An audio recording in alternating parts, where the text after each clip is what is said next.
बिस्मिल्लाहिर्रहमानिर्रहीम। शुरू अल्लाह के नाम से जो बड़ा मेहरबान नहायत रहम करने वाला है।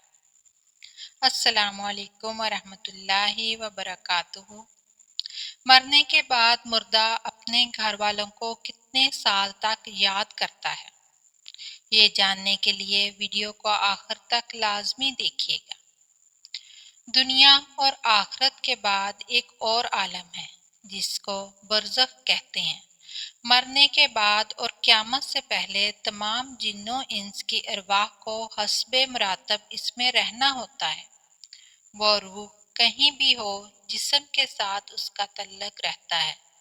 कब्र पर आने वाले को ये पहचानती है, और ये कहना कि फलां की रूह फलां के अंदर चली गई या उसने दोबारा जन्म लिया, ये अकीदा कुरान और हदीस के खिलाफ है।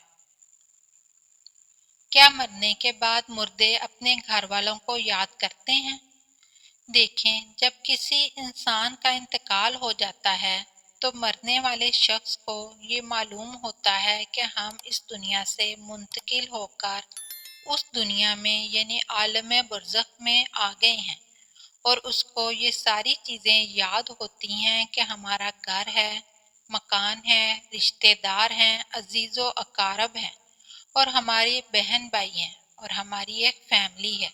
और यहाँ तक कि जब उस मुर्दे की रूह निकल जाती है, जब उसको दफनाया जा रहा होता है, तो उस वक्त अपनी आंखों से सारी चीज़ें देख रहा होता है, यानी कि उसकी जो रूह होती है इन सारी चीज़ों को देख रही होती है।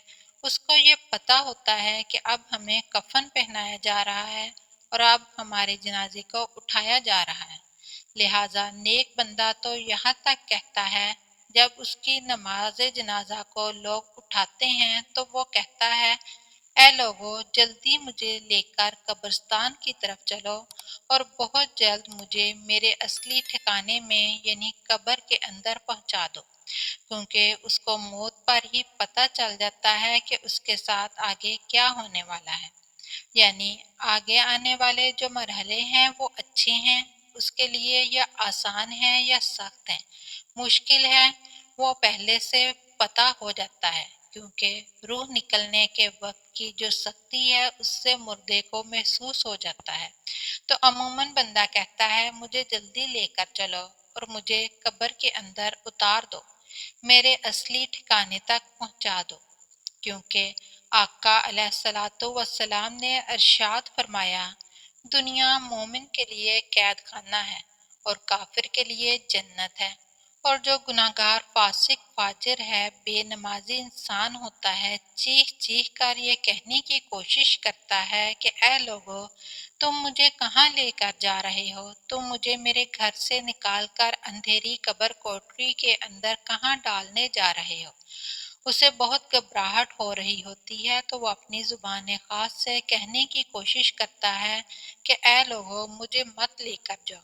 बहरहाल उसको जब कब्र के अंदर रख दिया जाता है तो उसको ये पता होता है कि अब हम कब्र के अंदर हैं, और हमारी फैमिली हमारी पिछली दुनिया में जिसमें हम पहले थे वहाँ हमारी फैमिली और हमारे रिश्तेदार मौजूद हैं। यहाँ तक कि जब कोई अपने अपने किसी मुर्दे की कब्र पर जाता है तो वो मुर्दा उस कब्र पर आने वाले को पहचान भी लेता है कि ये हमारा फलां शख्स है। अगर बाप कब्र के अंदर है तो वो पहचान लेता है कि हमारी कब्र पे आया हुआ हमारा बेटा है, हमारा भाई है, हमारा रिश्तेदार है। लेकिन अगर वो अपने गुनाहों की वजह से सजाए भुगत रहा होता है कब्र में, तो फिर वो पहचान कर भी उसका कोई तवज्जो और ध्यान उसकी तरफ नहीं होता। जब आप कब्र पर जाते हैं तो क्या कहते हैं? कहते हैं कि नहीं, अस्सलामु अलैकुम या अहलुल कबूर, ए कब्र वालों, तुम पर सलामती हो। इससे मुराद वो फरिश्ते हैं जो कब्र के अंदर है और मुर्दा जो कब्र के अंदर है। इसको ये चीज़ पता होती है, वो फिर वहाँ से याद भी कर रहा होता है अपने घर वालों को।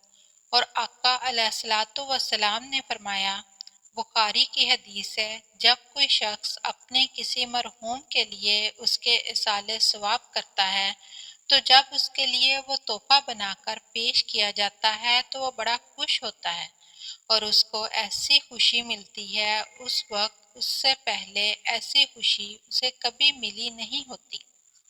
तो बहरहाल वो अपने घर वालों को याद करता है। जो गुनाहगार बंदा होता है उसे ये दुनिया बहुत याद आती है कि हम बहुत ऐश की जिंदगी में थे, क्योंकि उसके लिए वो जन्नत थी। लेकिन जो नेक बंदा होता है तो उसके लिए दुनिया कैद खाना होती है। कब्र की बरज़खी जिंदगी उसके लिए जन्नत वाली जिंदगी होती है, क्योंकि उसके लिए कब्र में जन्नत का बिछौना बिछा दिया जाता है। नेक बंदे की कब्र में जन्नत की खिड़की खोल दी जाती है, इसको जन्नत का लिबास पहना दिया जाता है। जन्नत की खुशबुएं कब्र के अंदर महसूस करता है। वो नेक इंसान जो नेक मुर्दा होता है वो बड़ी राहतों में होता है, तो उसके बाद उसको दुनिया की किसी तरह की कोई फिक्र परेशान नहीं करती। अब वो अपनी जिंदगी में होता है जिसमें उसका असली ठिकाना है, तो वो इसी में खुश रहता है। बहरहाल जो असल चीज है वो अमल है। अमल पर ये सारी चीजें हैं। अगर इंसान के अमल अच्छे हैं तो मौत से अच्छा मैसेज कोई नहीं, और अगर इंसान के अमल खराब हैं तो मौत से बुरा उसके लिए कोई पैगाम नहीं हो सकता। कुरान मजीद में अल्लाह पाक का इरशाद है, तुम अपने रब से गिड़गिड़ा कर और आहिस्ता यानी दोनों तरीकों से दुआ किया करो, बेशक वो हद से बढ़ने वालों को पसंद नहीं करता। नबी पाक सल्लल्लाहु अलैहि वसल्लम का इरशाद है, जिस मैयत की नमाज जनाजा उम्मत मुसलमा के 100 अफराद अदा करके उसकी शफात करते हैं तो उनकी सिफारिश उस मैयत के हक में ज़रूर कबूल की जाती है। इमाम इब्ने कय्यम रहमतुल्लाह अलैह फरमाते हैं, नमाज जनाजा का मकसद मैयत के लिए दुआ है। कब्र के पास खड़े होकर दुआ और तलब मग़फ़िरत करना है।